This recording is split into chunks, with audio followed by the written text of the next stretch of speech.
Hay un salmo, el Salmo 127:1, que dice: si Jehová no edificare la casa, en vano se afanan los que la edifican. Si Jehová no vela la ciudad, si Jehová no guarda la ciudad, en vano vela la guardia. Parte de lo que estamos viendo en esta temática es volver a recordar. Yo sé que usted lo sabe, sé que tiene conciencia de ella, pero el Espíritu de Dios no se cansa de repetirnos vez tras vez, sobre todo porque tenemos un mundo lleno de impresiones físicas, anímicas. Dios quiere recordarnos constantemente que el hogar es de una gran importancia, de una tremenda importancia, tan grande que con justicia se puede decir que las sociedades funcionan o la sociedad marcha según marchan los hogares, en todas partes, en la sociedad, en la iglesia, en todo lugar, dependiendo de cómo esté el hogar, así va a funcionar toda nuestra sociedad. Por ello es importante que nosotros trabajemos en ello. Ustedes y yo nacimos en un hogar, pues creo la mayoría nacimos en un hogar, no necesariamente hogares solamente papá, mamá, hijos. Por algún motivo pueden haber muerto los padres, pero había gente en su entorno que hizo que fuera como esa cuna para que usted se desarrollara. Por eso es tan importante cuidar, porque ahí se gestan los valores de una sociedad. En ese hogar, el hogar tiene que ser un baluarte de moralidad, donde hay principios. El hogar tiene que ser un oasis de descanso espiritual. El hogar tiene que ser un centro de instrucción para los seres humanos. Es formadora de hombres. Y cuando digo hombres, es hombre o mujer, ¿verdad? Y mujer, ¿verdad? Por eso, en ese momento encontramos muchas corrientes en el mundo, ¿sí?, que traen costumbres raras, costumbres atrevidas, que influencian a veces negativamente el hogar tradicional y que no solo influencian ese hogar, sino que influencian para dañar la estabilidad del mismo. Entonces, hoy queremos hacer énfasis y vamos a buscar Lucas capítulo 10, 4 principios o 5 muy importantes que vamos a mirar hoy. En Lucas 10, del 38 al 42, dice: aconteció que yendo de camino entró en una aldea y una mujer llamada Marta le recibió en su casa. Esta tenía una hermana que se llamaba María, la cual sentándose a los pies de Jesús oía su palabra. Pero Marta se preocupaba con muchos quehaceres y acercándose dijo: Señor, ¿no te da cuidado que mi hermana me deje servir sola? Dile pues que me ayude. Respondiendo Jesús le dijo: Marta, Marta, afanada y turbada estás con muchas cosas, pero solo una cosa es necesaria, y María ha escogido la buena parte, la cual no será quitada. Bueno, encontramos, fíjese que aquí están Marta y María, no aparece Lázaro, pero si tú lees Juan capítulo 11, versículo 5, dice que amaba Jesús a Marta, a María y a su hermano Lázaro. Eran ellos tres, eran tres hermanos. Como les digo, no aparecen padres. Si tú posiblemente ya habían fallecido, no estaban allí. Pero ese era el hogar de ellos. Y dice que Jesús aconteció que yendo de camino, ¿sí?, entró a una casa. Se ve que Jesús tenía familiaridad con ellos. No narra la Biblia cómo los conoció, cómo hicieron amistad, pero el hecho es que ellos fueron parte de la vida de Jesús de una manera muy especial, al punto que él se sentía con confianza de estar allí en la casa. Entonces, lo que primero dice es que Marta, dice allí, aconteció que yendo de camino, entró en la aldea y una mujer llamada Marta le recibió en su casa. Bueno, lo primero que encontramos es que Marta recibe a Jesús en su casa. Marta tiene a veces una mala imagen ante el mundo cristiano, equivocadamente, porque ella era como la la administradora del hogar, la que estaba pendiente de todo. Jesús era un predicador itinerante. Jesús predicaba la palabra, dispersaba la semilla del evangelio por todas partes, pero él a donde llegaba a que tenía que comer, tenía que descansar, y en esa casa él se sentía a gusto. Él fue recibido a gusto en esa casa, ¿ya? Muchas veces Jesús se autoinvitó. Cuando Zaqueo se subió al sicómoro, al árbol Jesús, alzando los ojos al árbol, le dijo: Zaqueo, baja de ahí, porque hoy voy a posar en tu casa.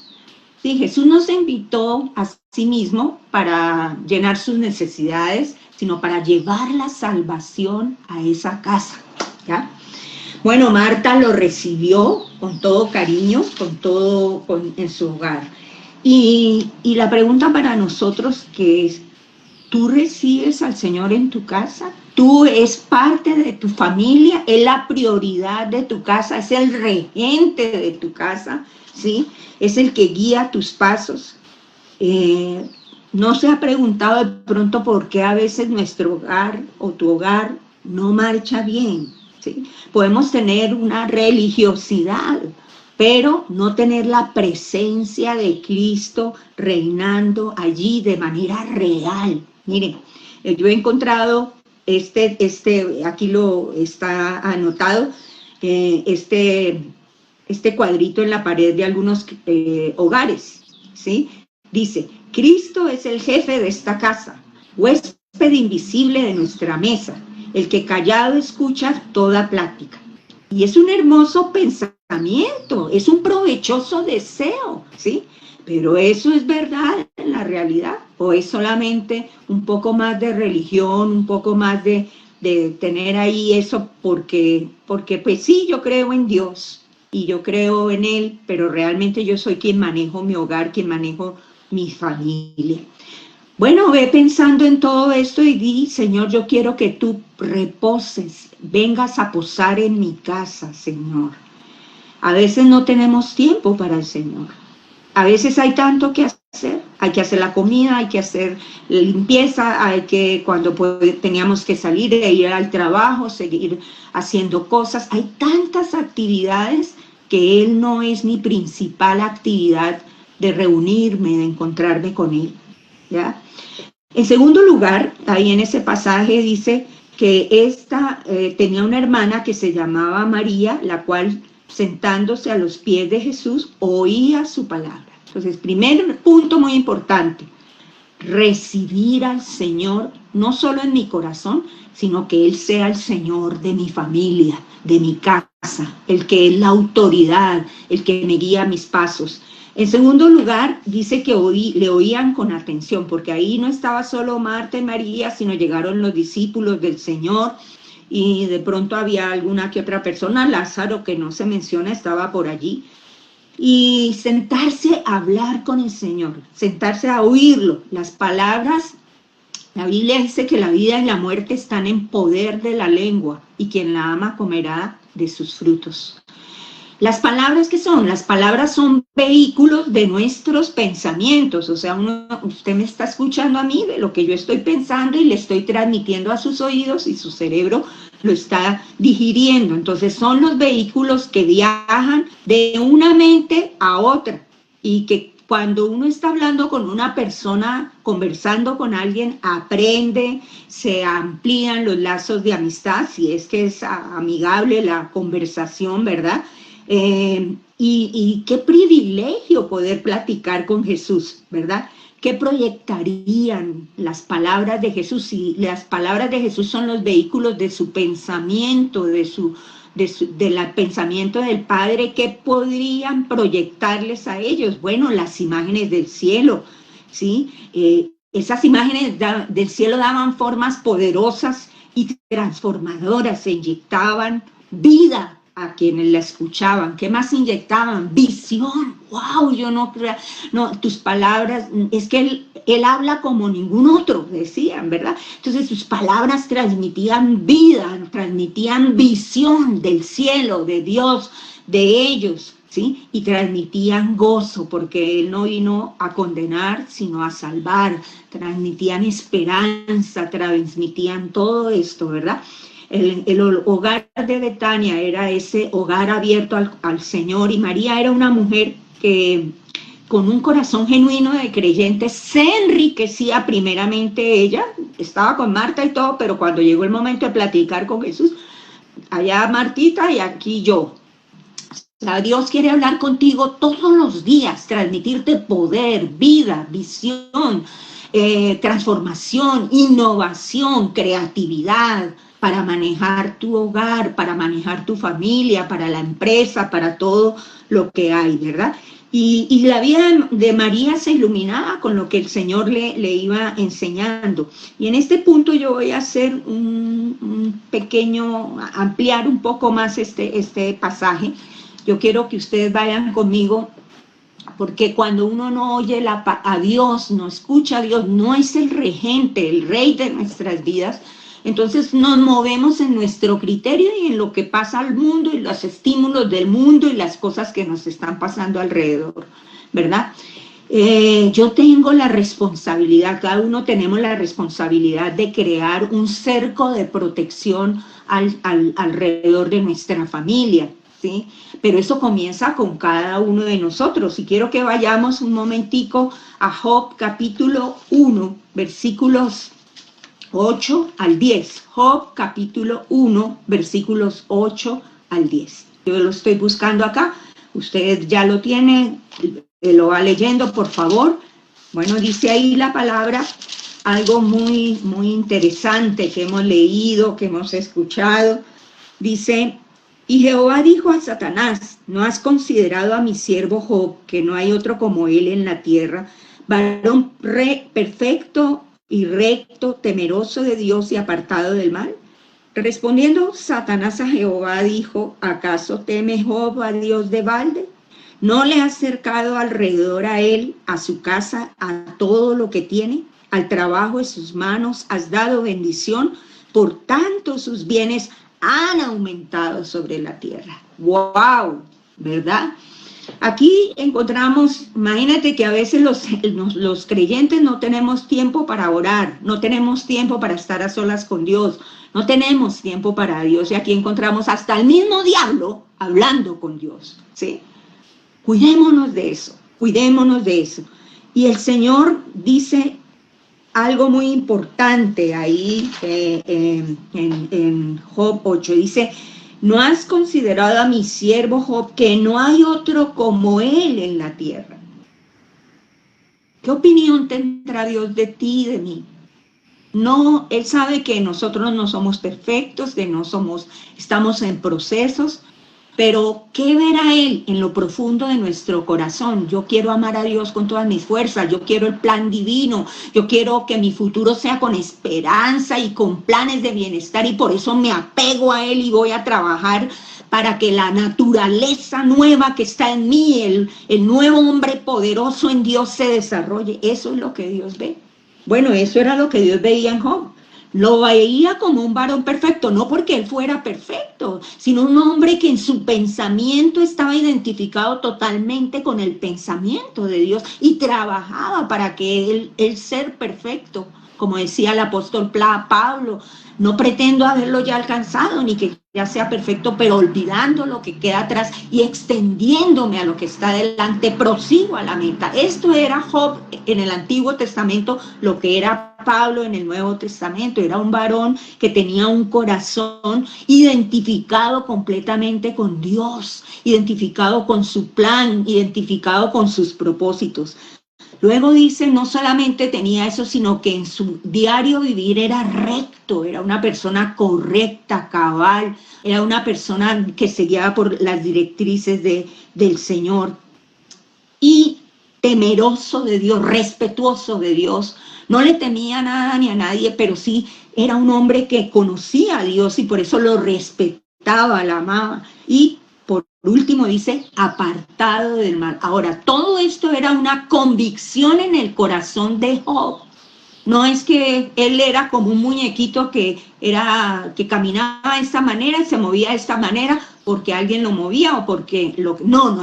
Él era un hombre, un ser humano como tú y como yo, que escogió, como dice, le dijo Dios a María, a Marta, escogió ser un varón perfecto, recto, a Marta, pero a María, a Marta, el Señor le dijo, María ha escogido la mejor parte.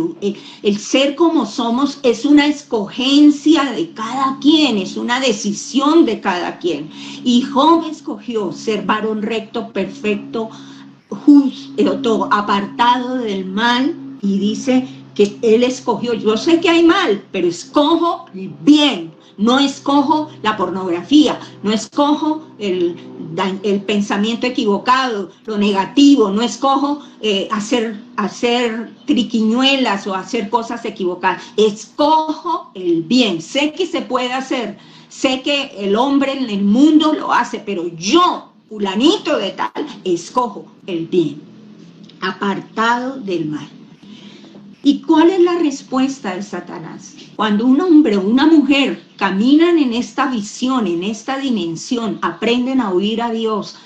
Él dice en Deuteronomio 28:1, dice, acontecerá que si oyereis atentamente la voz del Señor tu Dios para guardar en tu corazón y poner por obra todos los principios o todos los preceptos que yo te ordeno hoy, que todas estas bendiciones vendrán sobre ti.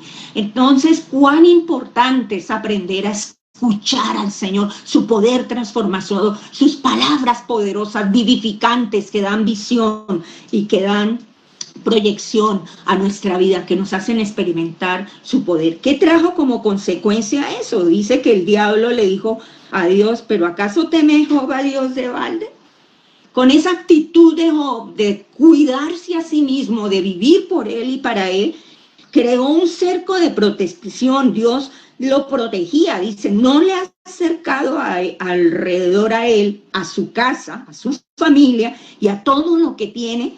Al trabajo de sus manos le has dado bendición. Y no solamente eso, no solo le has dado trabajo para poder subsistir, sino dice, como resultado, por tanto, sus bienes se han aumentado sobre la tierra.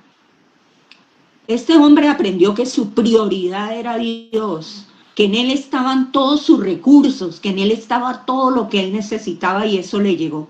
¿Sí? El mismo diablo, el mero Satanás dijo, yo he tratado de penetrar, ir a donde él atacarlo y no he podido, me he quebrado los dientes, me he quebrado de todo porque ese es un muro de protección que hay alrededor de él. ¿Ya? ¿Cómo una responsabilidad de un padre es proteger, proveer y dar el norte? ¿Cómo se da el norte a la familia? Cuando uno oye a Dios y uno habla a los demás. En Proverbios 4:1 dice la palabra de Dios, aquí está escribiendo David, dice, oíd hijos la enseñanza de un padre, pero es Dios mismo quien me está diciendo que aprenda a escuchar sus enseñanzas y estad atento para que conozcáis cordura, porque os doy buena enseñanza, no desamparéis mi ley. Es una orden de Dios. Dice, porque os doy buenos consejos, porque lo que yo te hable te va a traer la prosperidad familiar, de trabajo y la prosperidad, pero lo más importante, vas a ser un instrumento poderoso de Dios. En ese aprender a oír a Dios y hacer lo que Él nos dice, una de las cosas que uno tiene que enseñarle a los hijos, porque a los hijos no hay que enseñarlos a mentir, ellos le echan mentiras a uno, a los hijos no hay que enseñarle a hacer berrinches, ellos los hacen, porque esa es la naturaleza caída del hombre. Y usted dice, ¿a quién saldría este muchachito? Pues a usted y a todos sus ancestros. La naturaleza caída del hombre es lo que le heredamos. Por eso nosotros necesitamos enseñarles, darles el norte, porque nosotros mismos nos hemos dejado dar el norte por Dios. Oíd, hijos, y usted ha oído la voz de su padre y usted está trabajando para hacer la voluntad de su padre. En Proverbios 22:6 dice, instruye al niño en su camino y aun cuando fuere viejo, no se apartará de él. Dios está dando la orden de que hay que dar instrucción, dirección, norte, pero Dios primero me lo da a mí. ¿Qué pasó con esto de Job? Dice que el diablo mismo, el mero Satanás, no podía penetrar ese cerco de protección. En Eclesiastés 10:8 dice lo siguiente: ese cerco de protección es responsabilidad de nosotros como padres e hijos de construirlo para que el enemigo no venga a tocar lo que Dios tiene para mí, para que el enemigo no venga a venir a robar, a hurtar, a matar y a destruir, ¿sí? Lo que Dios tiene conmigo. Dice Eclesiastés 10:8, el que hiciere hoyo caerá en él, y el que aportillare vallado le morderá la serpiente. Uno puede hacer dos cosas. Uno puede o reforzar el vallado, ¿cómo? Con la palabra, con la alabanza, con una vida de convicciones, no religiosa, de convicciones. Cuando yo me aparto del mal es por convicción, no porque me mandan o porque la religión me lo pide o el ministerio me lo pide. No, es porque usted toma la decisión de ser un hombre conforme al carácter de Dios, y para ello le va a ayudar el Espíritu Santo. El Espíritu de Dios nos ayuda en nuestra debilidad. El Espíritu de Dios está en usted, déjelo fluir, deje que salga a través de usted. Entonces, el Señor quiere, uno puede reforzar ese vallado de protección siendo lo que Dios, buscando a Dios todos los días y actuando en base a su criterio y a su dirección, o uno puede abrir hoyos en ese vallado. El vallado es el cerco de protección de Dios. Entonces, cuando yo dejo que me maneje mi carne, cuando yo dejo que me maneje, no tengo tiempo para Dios, yo voy debilitando ese cerco de protección alrededor de Dios, de mi familia. Cuando yo actúo por mis emociones impulsivamente, ese cerco se va debilitando, y lo que me está advirtiendo el Espíritu Santo a través de la palabra es, por favor, si tú aportillas vallado, te pica la culebra o la serpiente. ¿Quién es la serpiente? La serpiente antigua es el diablo, Satanás, dice Apocalipsis. Entonces no le demos lugar al diablo. ¿Cómo? Cuidando mi conducta, ¿sí? Y buscando cada día la santidad de Dios en mi persona, y a la vez usted tiene que enseñarle a sus hijos. Yo crecí en un hogar, no quiere decir que eso sea el parámetro, pero le voy a decir, somos 10 hermanos y le damos gracias a Dios que de los 10 ninguno está ni perdido, ni torcido, ni nada de eso. Uno de los principios de Dios para nosotros, de mi papá para nosotros era, aquí en esta casa no se echa seguro en ninguna puerta. Solamente para cambiarse o para bañarse, pero yo puedo entrar a cualquier momento, en cualquier instante, a su cuarto. Nosotros no podíamos decir, tiene que respetar mi individualidad, tiene que respetar yo también tengo derecho a mi privacidad. Y entonces ahí sí decía mi papá, como dicen en los hogares, mientras usted viva bajo mi techo, coma de mi mesa y viva de lo que yo proveo aquí se hace lo que yo digo. Ahí sí, coloque usted también límites. ¿Quién entra a su casa? Si usted ve que va a venir el amiguito que es perdido, que es no sé qué, aquí no entra. Entonces, pero y el primo, el pariente, que no ha querido dejarse evangelizar ni nada, y fuera de eso es un pícaro bandido, aquí no entra. Ponga límites en su casa, por favor, ¿ya? Que sus hijos, que usted se sepa la clave de su computadora, que usted pueda entrar a la clave de su computadora. Le voy a contar una historia. Yo diezmaba desde el principio que me compartieron y me enseñaron la palabra, diezmaba y me daban mi recibo como a usted se lo han dado, aunque ahora va a ser electrónico, ¿verdad? Y lo guardaba. Y un día entró mi papá y yo no sabía que él había entrado y abrió mi mesita de noche, la mesita de noche, y empezó a buscar y a mirar y encontró los recibos de diezmo. Y me dijo, usted le sobra tanto la plata que la quiere o la está regalando, pues a mí no, porque a mí me cuesta mucho ganármela, porque él no era creyente, él no conocía de este principio, ¿verdad? Y parte de su disciplina fue que me cortó la mesada a la mitad, solamente para los buses, las fotocopias, medio comer algo y ya, pero me la cortó a la mitad. El diablo quiso con eso mostrarme que, mire, si usted, fíjese que no es tanto bendición, y yo dije, no, pues igual voy a seguir diezmando. Y al mes siguiente él me regresó, me dio mi mesada normal y me regresó lo que había cortado, la mitad que había cortado. A la larga salí ganando porque me hizo un ahorro. Pero a lo que voy con esto es que él podía entrar a nuestro cuarto, revisar nuestras gavetas, revisar todo para ver qué había allí. No podíamos no teníamos por qué estar escondiendo cosas o haciendo cosas o mirando cosas que no teníamos que mirar. La segunda cosa importante, digamos, dentro de este punto de oír a Dios, es que usted ponga límites en su casa, ponga límites en su familia. Aquí se llega a tal hora, nos vamos a juntar todos a orar, que el muchachito está torciendo la boca, que está torciendo el ojo, que qué aburrido, ¿qué me importa? Usted se sienta y ora, reprenda ese demonio, desate a su hijo de cualquier espíritu de herencia del pasado en el nombre de Jesús, pero él tiene que aprender a orar. Ya cuando él se maneje solito, usted tiene que formar. Por eso es que es tan importante formar los niños, los jóvenes, ¿verdad? Porque usted está gestando los futuros líderes, los futuros hombres que traerán una bendición para esta nación y para las naciones en general.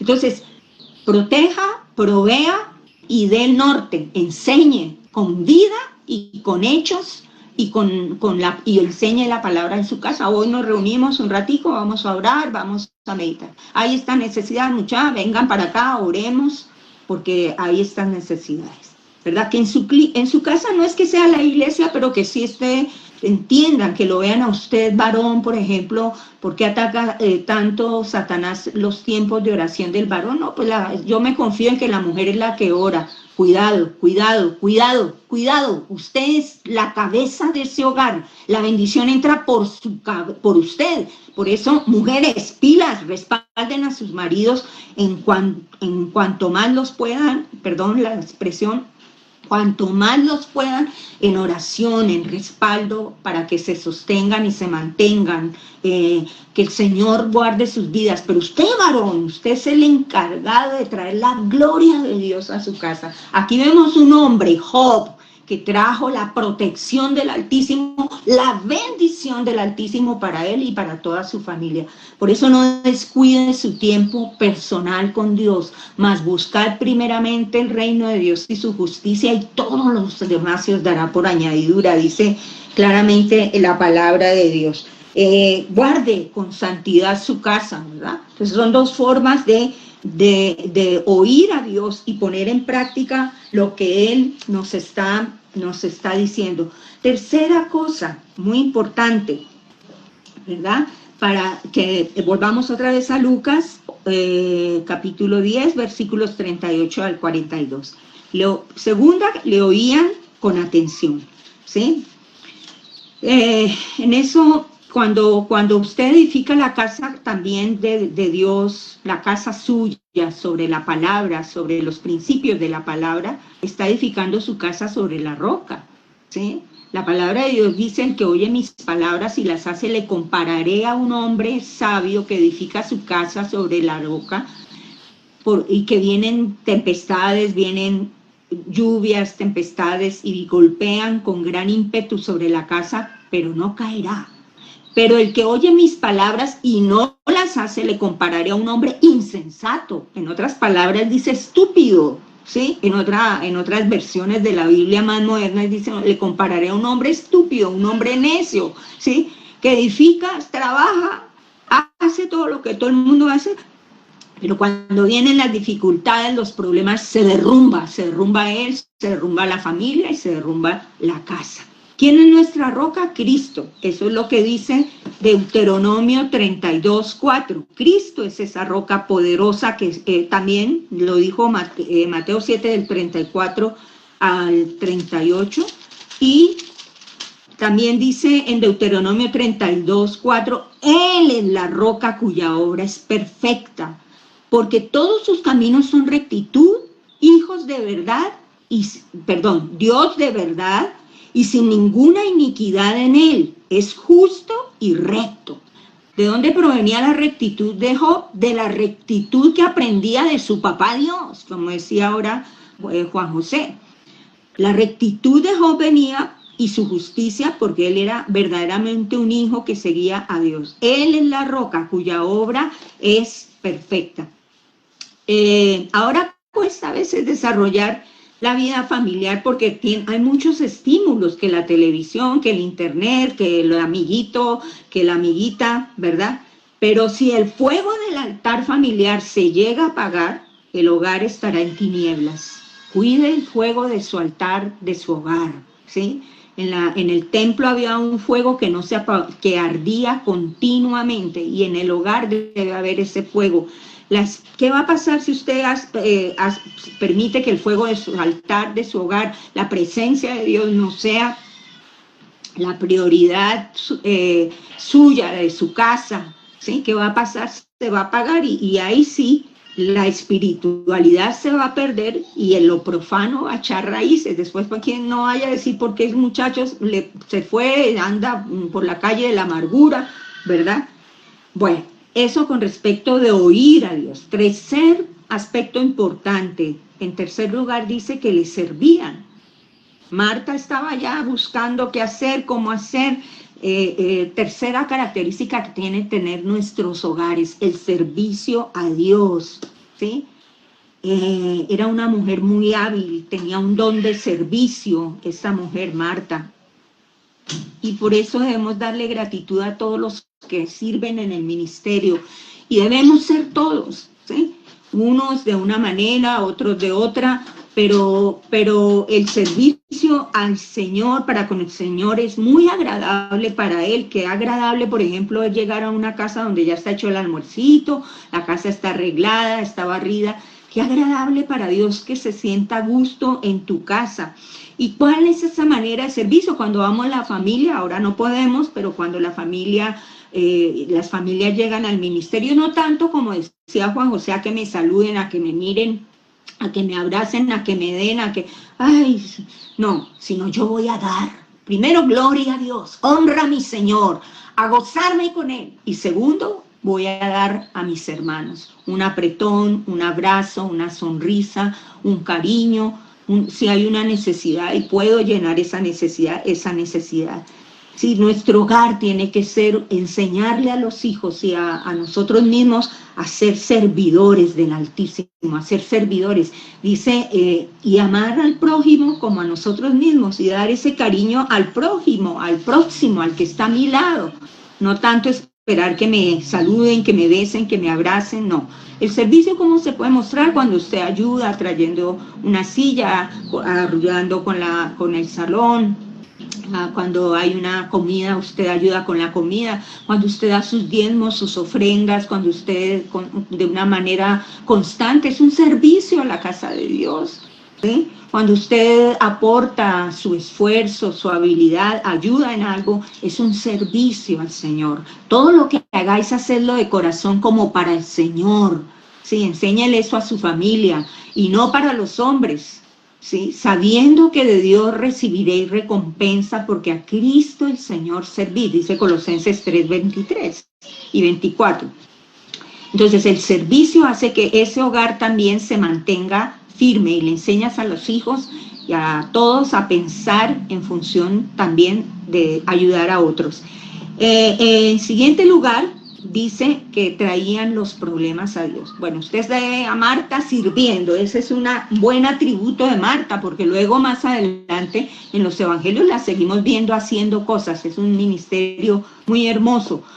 Pero Marta se cargó. En un momento dado uno puede vivir la vida cristiana y aún querer hacer cosas para Dios, a veces en la carne también. Entonces Martita se afanó, la otra sentadota allí, y lo que llama la atención es que la Biblia no narra que Marta se hubiera puesto a hablar con las personas que le ayudaban en la cocina, o de pronto con Lázaro. Mira, esa ya sentadota, me dejó a mí todo el trabajo. ¿Qué es lo que hacemos a veces en la casa? Murmuramos entre nosotros. Es que mi hermano no lo hizo, ¿y por qué a mí me toca? ¿Sí? O el esposo y la esposa, ¿verdad? El esposo sentado en este tiempo haciendo cosas, nada, o mirando televisión, y la mujer haciendo miles de cosas a la vez, y el diablo mandando argumentos. Mira, no te ayuda, ahí está sentadote, ahí está, el diablo manda todos esos argumentos, y empieza, ¿verdad? ¿Qué tenemos que hacer?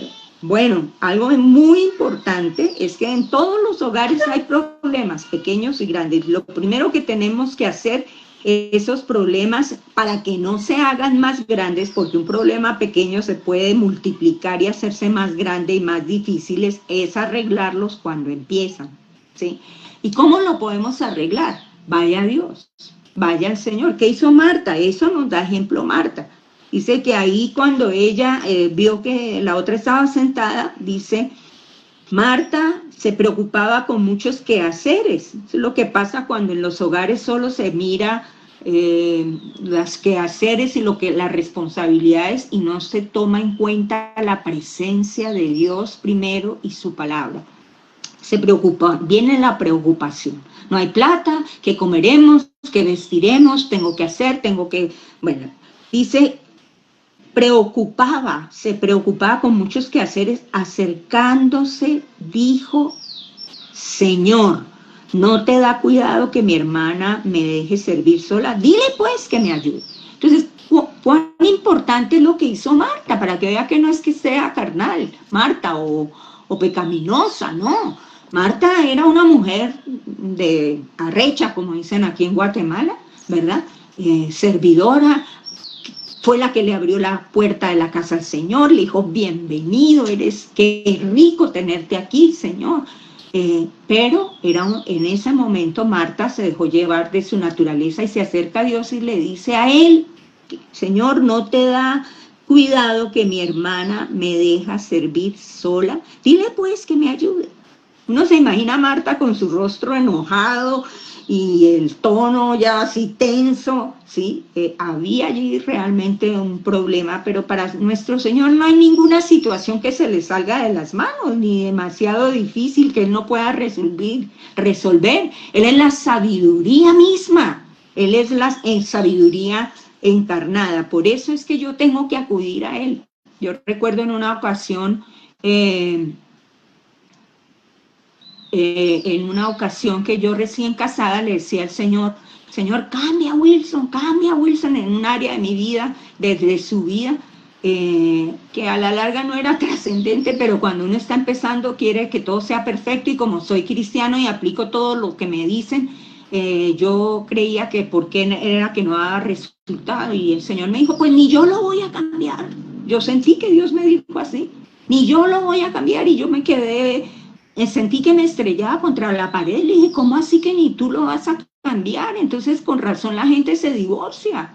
Señor, ni tú lo vas a cambiar. Y yo, ¿a quién tengo en los cielos sino a ti? Con mucho respeto se lo dije.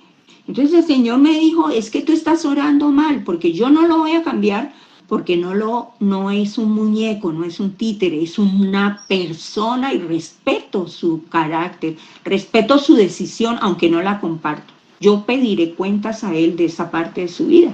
Pero Dios, soy un Dios justo. A mí me agrada la pesa cabal. A mí me agrada la pesa justa. Entonces pídeme, cambia tu oración, porque hasta eso le decía, Señor, tú dices, clama a mí, yo te responderé. Pídeme y te daré, ¿sí? Por herencia a las naciones. Yo te estoy pidiendo una cosa chiquita y no veo respuesta. Y el Señor me dijo, porque estás orando mal. Ahí entendía muchísimo ese pasaje de que uno no sabe orar como conviene. Entonces el Señor me corrigió mi manera de orar y me dijo, pídeme que yo te dé tranquilidad, fortaleza, que yo compense la parte que te está afectando tu esposo en ese sentido. cuán importante, ¿sí? Y a partir de ahí le dije, dame paz, que no me importe, Señor, que entienda que es un proceso tuyo con Él, pero que a mí no me afecte, que me resbale, por favor, necesito que tomes el control de mi mente y de todo un poco de criterios que tenía en mi cabeza. Ayúdame, no me dejes caer en la tentación de estar mirando el defecto o la faltante o lo que sea. Señor, no me dejes caer en la tentación. Y quiero pedirte, mi oración cambió, fue por mí, para que no me afecte, para que me dé paz, para que me des consolación, ministración en ese sentido. Entonces, ¿qué hizo Jesús con Marta? ¿Sí? Lo que hizo conmigo, la guió, y lo que hará con usted y con cualquiera que se acerque a Él con carga o con preocupación. Echa sobre Jehová tu carga, dice la palabra, y Él te sustentará. Él la guió por lo recto, por lo justo, por lo veraz, ¿sí? Dios puso las cosas en su lugar, ¿sí? Y le dijo, mira, Marta, yo te quiero, no dice ahí, pero se ve que le reprendió con cariño y le dijo, afanada y turbada estás, hijita, en muchas cosas, ¿sí? Pero María, de esto vamos a sacar una lección, y es, María ha escogido la mejor parte, la cual nadie le va a quitar, ¿sí? María estaba aplicando más buscar primeramente el reino de Dios, oye más a Dios y su justicia, y todo lo demás se os dará por añadidura. A la larga, la comida no era lo trascendente, podían comer un pan, cualquier cosa, ¿verdad? Pero a veces uno pierde la paz y hace un lío en los hogares por pequeñas cosas, pequeñas zorras, dice la Biblia, que echan a perder las viñas. Que es lo verdaderamente importante, la comida espiritual, ¿sí? Mateo 4:4, el Señor le dice al diablo cuando lo viene a tentar con una sencillez de, haz que estas piedras se conviertan en pan, porque él tenía hambre. ¿Y qué le responde el Señor? No solo de pan vive el hombre, sino de toda palabra que sale de la boca de Dios. Cuando estés molesto, cuando estés disgustado, echa tu carga sobre el Señor y oye a ver qué es lo que te dice Dios con respecto de ello, ¿no? Las necesidades espirituales son más apremiantes para el ser humano, deben ser más apremiantes que las necesidades normales. ¿Qué comeré? ¿Qué vestiré? Si se acordó de del aniversario o no se acordó, si me dio un beso o no me dio un beso, no importa. Busque la prioridad del Señor.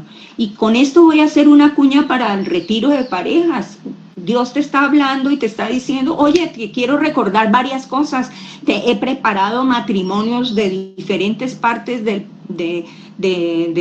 fuera de Guatemala, porque te tengo un banquete servido. Quiero que escuches esto.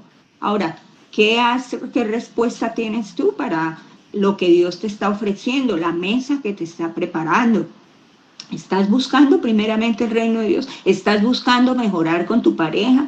Es que yo ya lo sé. Es que no importa, no importa. La Biblia es la misma todo el tiempo, pero nuevas son cada mañana y Dios las hace nuevas y las refresca porque es sobrenatural sus principios. Tenemos que estar abiertos a lo que Dios quiere recordarnos. Entonces, continuamente debemos estar haciendo una evaluación en cuanto a nuestras escogencias. ¿Están en orden? Estoy buscando que mi hogar sea un lugar donde el Señor se sienta a gusto, donde yo busco la prioridad de su palabra, donde ante las circunstancias de relaciones le pregunto a Él, sigo su consejo, ¿sí? Confío en que Él hará en esos aspectos de la vida. ¿Está escogiendo usted la buena parte, la cual nadie le podrá quitar? Bueno, estos son los principios que hoy quería que repasáramos, ¿verdad? Si queremos que nuestro hogar sea feliz, que esté lleno de armonía, que haya un equilibrio, que trascienda, ¿verdad? Porque su hogar va a trascender ¿a dónde? El día de mañana se va a casar Juanito, el hijo de Juan. Y ese hogar va a ser formado en base a los parámetros y en base a lo que se sembró a él en ese hogar. Y lo que él reproduzca, los hijitos de Víctor y Mavis, ¿sí? Esos son, si fueron cimentados sobre la roca, esos jóvenes transmitirán esa fuerza interna, esa potencia. Serán como guerreros que trascenderán y harán hogares buenos, fuertes, sólidos, ¿verdad? Si usted quiere saber cómo va a ser su futuro, sí, yo sé que Dios tiene planes de bienestar, sí, pero eso no es aparte de usted, eso es con la ayuda de usted, con la obediencia suya, ¿verdad? Entonces pídale al Señor que usted tenga esos 4 puntos tan importantes, recíbalo en su casa, que el Señor more no solamente en su vida, sino en su hogar, oiga lo que Él tiene para usted. Tercero, sea un hogar de servicio y de entrega al Señor. Y cuarto, que usted lleve sus problemas al Señor. Venid a mí, los que estéis trabajados y cargados, dice el Señor, que yo os haré descansar. Sentémonos a los pies del Señor a oírle. Esa es nuestra principal prioridad. Quiero orar en este momento por todos y darle gracias al Señor por cada una de sus vidas, cada familia que está aquí. Señor, tú la amas. Tú la has amado a cada uno con amor eterno, nos has aceptado como somos, pero estás en un proceso de transformación para que te glorifiquemos. Señor, tú has permitido que estos hogares sean para tu gloria, Señor. Oro quebrantando toda obra de Satanás en el nombre de Jesucristo sobre sus vidas, sus relaciones, su economía, su salud, en la autoridad del que venció y los despojó a esas huestes de maldad, los echó fuera de la vida y de los hogares que están ahí en el Distrito Central. En el nombre poderoso de Jesucristo de Nazaret, se quiebren todos los planes de destrucción, de división, de contienda, de pelea, fuera en el nombre de Jesucristo, por el poder del Espíritu Santo. Pero, Señor, toma ahora la vida de mis hermanos, que ellos puedan con un corazón contrito y humillado venir ante tu presencia, a decirte de pronto, Señor, perdónanos, porque no hemos hecho conforme a tu voluntad, a tus propósitos, porque nos hemos dejado llenar de preocupación y no hemos buscado la principal parte, que es tener compañerismo y comunión contigo. Ayúdame a ser como un hombre, como Job, a buscar lo recto, lo perfecto, tener un corazón que está identificado contigo y que sabe que tú tienes los mejores planes y que estás trabajando para que se concreten. Pídele perdón allí al Señor, y yo quiero que mi hogar sea un lugar donde tú te sientas cómodo y donde, no porque tú lo necesites, sino porque nos amas, y quiero que te sientas cómodo, y a la vez porque mi hogar sea un baluarte, un oasis de espiritualidad, un baluarte de moralidad, donde sea una escuela de instrucción de acuerdo a tu voluntad. Quiero que resplandezca para esta sociedad de Guatemala. Señor, tú me has llamado a ser cabeza y no cola. Tú me has llamado a estar arriba y no abajo, Señor, en todas las áreas de mi vida personal, familiar, ¿sí? Y en la proyección de esa familia hacia las naciones. Te damos muchísimas gracias por este tiempo, querido Dios. Clamo la cobertura de la sangre del Cordero sobre esta palabra para que dé fruto y la recuerdes toda esta semana, Señor, a nosotros, y podamos trabajar en esa palabra para que dé fruto al 30, al 60 y al 100 por uno. Muchísimas gracias, papá. Te amamos. Gracias porque como Padre quieres y tienes lo mejor para nosotros.